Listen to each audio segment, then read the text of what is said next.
మహేశ్వరంలో కొత్త సిటీ న్యూయార్క్తో పోటీ పడేలా నిర్మిస్తాం. సీఎం రేవంత్ రెడ్డి. పర్యాటక కేంద్రంగా రాచకొండ గుట్టలు, కుల వృత్తులను కాపాడుతాం. హయత్ నగర్ దాకా మెట్రో, ఫార్మా భూముల్లో వర్సిటీలు, పరిశ్రమలు. పౌరుషం పోరాటానికి మారుపేరు గౌడన్నలు. వాళ్లకు ఎక్స్గ్రేషియా బకాయిలు 7.90 కోట్లు విడుదల చేస్తాం. సర్కార్ జాగాల్లో తాటి ఈత చెట్లు పెంచుతాం. బలహీన వర్గాలు పాలకులుగా మారాలంటే చదువే ఆయుధం. గత బీఆర్ఎస్ సర్కార్ తెచ్చింది ఇచ్చింది డ్రగ్స్, గంజాయి, అప్పులే. ఆ కాంగ్రెస్ పని అయిపోయిందన్న వాళ్ళ పరిస్థితి ఇప్పుడు ఏమైంది? ప్రభుత్వాన్ని పడగొడతామని వాళ్ళంటే నిలబెడతామని ఎమ్మెల్యేలు వస్తున్నారని వ్యాఖ్య. కాటమయ్య రక్షణ కవచం కిట్ల పంపిణీ. ఏడికి పోయినా పాడిందే పాడరా పాస్పాన్ల గీసుగా అని ఎత్తాను. ఇప్పుడు గౌడన్నల కోసం పోయినావు.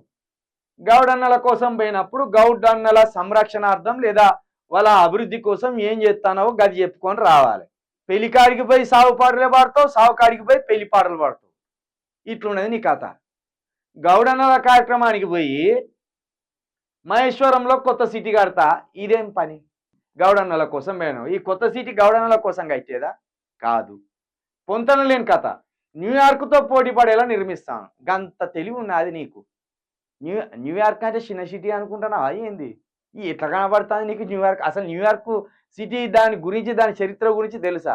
వివేకానంద స్వామి అమెరికాకు పోయినప్పుడు బతుకున్న కాలంలో అప్పుడే న్యూయార్క్ అనేది, అమెరికా అనేది భారతదేశం కంటే 100 ఏళ్ళు ముందున్నదని చెప్పిండు ఆయన. వివేకానంద కాలంలోనే అమెరికా అనేది భారతదేశం కంటే 100 ఏళ్ళు ముందున్నదట. ఇక మరి వివేకానందుడు చనిపోయి 100 ఏళ్ళకు పైగా అవుతుంది. మరి అలాంటప్పుడు ఇప్పుడు న్యూయార్క్ అమెరికా ఇంకెంత ముందు ఉండాలి? అర్థం చేసుకో. న్యూయార్క్ ఏదో నోటి మాటకి ఏదొస్తే అది మాట్లాడదామంటే ఎట్లా? ఇక చూడు, పొందలేని మాటలు మాట్లాడతాను. పర్యాటక కేంద్రంగా రాచగుట్టలు. నేనేమన్నాడు అంటే పర్యాటక కేంద్రంగా అనలే, రాచకొండలో ఫిలిం సిటీ కడతాము అని చెప్తాను. ఫిలిం సిటీ కేసీఆరే కడతామని చెప్పిండు. రాచకొండ గుట్టలను ఫిలిం సిటీకి అనుగుణంగా ఉంటుంది. రామోజీరావు ఫిలిం సిటీకి ఏమాత్రం తీసిపోకుండా రాచకొండ గుట్టల్లో కూడా ఒక తెలంగాణ ఫిలిం సిటీని కడతామని అది కేసీఆర్ కాలంలోనే చెప్పిండు. దానికి అప్పుడు పునాది పడలేదు, ఇప్పుడు కూడా పునాది పడనియరు కూడా వీళ్ళు. చూడండి, ఇక కుల వృత్తులను కాపాడుతామంటున్నారు కదా. కుల వృత్తులను కాపాడితే కుల వృత్తులు పనులే చేసుకోవాలనేది ఈయన ఆలోచన. కానీ కింద ఏమంటాడు? గౌడన్నలు పౌరుషానికి మారిపోయారు, బలహీన వర్గాలు పాలకులుగా మారాలంటే ఆయుధం చదివే అంటాను. నీకు కుల వృత్తులను కాపాడినాక చదివేవాడు చదువుతాడు. మంగళోళ్ళు కటింగ్ చేసుకుంటారు, గౌడులు తాడి చెట్లు ఎక్కుతారు. వాళ్ళ పైకి ఏమంటాడు?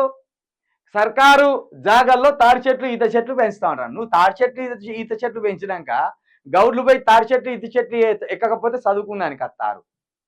దయచేసి ఎప్పుడైతే కుల వృత్తులు కాదు, అవి వృత్తులు అనాలి యాక్చువల్ వాటిని.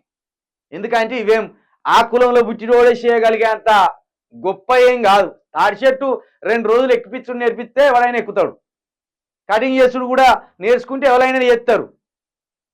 కుల వృత్తులు కాదు, అవి చేతి వృత్తులు అనాలి వాటిని. కుల వృత్తులు అనడం వల్ల జరిగే ప్రమాదం ఏంటంటే మన కులంలో పుట్టిన వరకు గిదే వృత్తి చేసుకోవాలనే కాడికి తీసుకొస్తాను.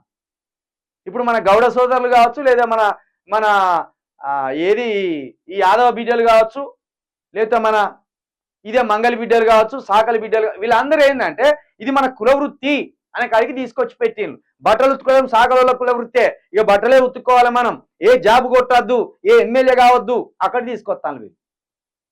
దయచేసి అవి చేతి వృత్తులు. బట్టలు ఉతుకు ఎవరికి ఉతకరాదా? ఎవరం ఉతుక్కోమా? సాకలి బిడ్డల నుండి రాజకీయ నాయకులు వెళ్ళాలి, సాకలి బిడ్డల నుండి సైంటిస్టులు వెళ్ళాలి, సాకలి బిడ్డల నుండి ఇంజనీర్లు వెళ్ళాలి, డాక్టర్లు వెళ్ళాలి. అది నీ కుల వృత్తి వల్ల బొచ్చు వచ్చేది ఏమున్నది? కుల వృత్తి అని అక్కనే కట్టేసే ప్రయత్నం చేస్తాను. కుల వృత్తి అని ఆ వృత్తులకు కట్టేసే ప్రయత్నం చేస్తాను. చెప్పులు కుట్టడం వల్ల బొచ్చు వచ్చేది ఏమున్నది మనకు? చెట్లు ఎక్కడం వల్ల, ఈత చెట్లు తాడి చెట్లు ఎక్కడం వల్ల కోటీశ్వర్లు అయిన వాళ్ళు ఉంటే వాళ్ళని చూపి. ఇక కటింగ్ షాపులు అవి అంటే కొంచెం వ్యాపారాత్మకంగా మారినాయి. ఎందుకంటే ఇంత పెద్ద సొసైటీ ఏర్పడ్డది కాబట్టి, ఇంత పెద్ద సమాజం ఏర్పడ్డది కాబట్టి కటింగ్ రోజువారీ వృత్తిగా మారిపోయింది. అది పెద్ద పెద్ద షాపులు వచ్చినాయి, పెద్ద పెద్ద సెలూన్లు వచ్చినాయి. అది వేరు. దయచేసి కుల వృత్తులను కాపాడుతామని అన్నాడంటే ఖచ్చితంగా ఎస్సీ బీసీ ఎస్టీలను మరింత అజ్ఞానమైన స్థితిలోకి నెట్టేసినట్టే. అంటే మాదిగోళ్ళు చెప్పులే కుట్టాలి, గౌళ్ళు షెట్లే ఎక్కాలి, సాకలోళ్ళు బట్టలే ఉతుక్కోవాలి, మంగళోళ్ళు కటింగ్ చేసుకోవాలి, ఇక్కడికి తీసుకొచ్చినాడు. ఇక ఇంకేమంటాడా, ఇక ఆడికి పోయిండు. కాంగ్రెస్ బీఆర్ఎస్ సర్కార్ అట డ్రగ్స్ గంజాయి అప్లై చేసిందట. సిగ్గు లేకుండా నువ్వు మొన్న ఆర్బీఐ దగ్గరికి పోయి 20,000 కోట్లు తెచ్చుకునే ఏం అప్పు కాదా? మొన్నటికి మొన్నకి ఇక్కడనే నీ ఇంటి వెనుక గచ్చిబౌలిలో డ్రగ్స్ దొరికినాయి, 24 మందిని అరెస్ట్ చేసిండ్రు. అదేంటి డ్రగ్స్ కాదా? ఇక గంజాయి పిల్లలు మొన్ననే 7వ తరగతి 6వ తరగతి పిల్లలు కలిసి 3వ తరగతి అమ్మాయిని అత్యాచారం చేసి చంపేసింది. అదేంటిది గంజాయి కాదా? ఎందుకు ఈ బుద్ధి తక్కువ మాటలు మాట్లాడి తిట్లా పడతావు? ప్రభుత్వాన్ని పడగొడతామనే వాళ్ళు అంటే నాట నువ్వే ఉండాలి రేవంత్ రెడ్డి గారు, నీ అంత సిపాయి లేవని వచ్చి ఈయన కాళ్ళు మొక్కి జైన్ అవుతాను. మానుకో ఇవి.